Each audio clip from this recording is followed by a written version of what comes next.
And finally, in question 10, we're asked to find the measure of an angle. It is not shown to be a right triangle, and technically, you would have to say this is impossible. So I'm not sure how I missed including this angle, that it was a right angle. And in fact, I noticed that in the previous problem, problem 8, I didn't point out that this is a right angled triangle as well. So neither one of these, 8 or 9, are possible. And in fact, if I forget to put that symbol, you would be totally within your rights to say, hey, Mr. Roberts, this is that no solution is possible. Well, actually, maybe there is something you can do, but we'll just, it's okay if you just say not possible, because I'm not sure these are right triangles. So I guess that's the universe we live in right now. So let's look at this. If this is the right triangle, can you find the measure of length A? Well, of angle A, rather.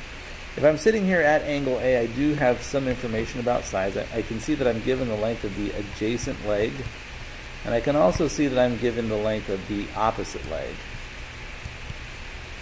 And the trig ratio that involves the length of the opposite leg and the adjacent leg is the tangent ratio.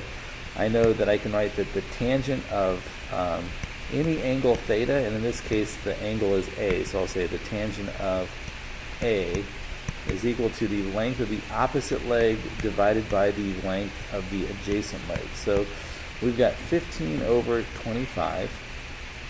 By the way, those can both be divided by 5. Is it necessary that I do that? Not really, but I could divide them both by 5 and I would get 3/5.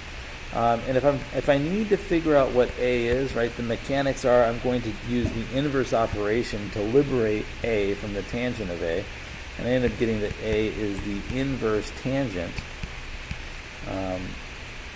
of 3/5. So let's go ahead and evaluate that. I'll bring the calculator over here, turn it on. I'm going to go ahead and hit inverse tangent. So that second tangent, you can see it as a tangent with to the -1 exponent, -1 power. That just means it undoes it, inverse tangent.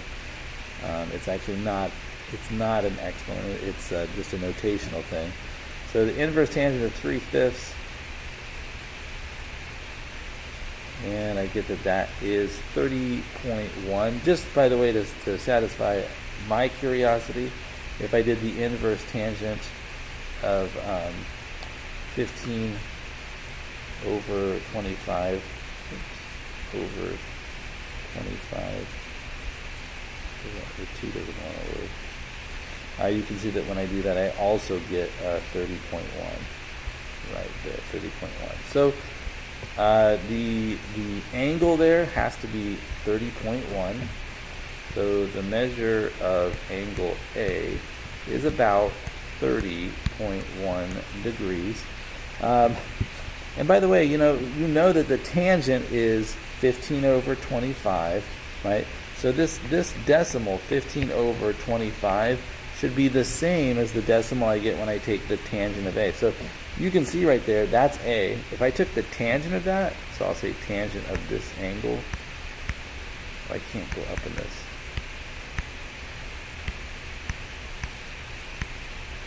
Oh, never mind. I don't have the ability to pull it. Maybe I can do second answer. Get that. So if I do that, that's 0.6.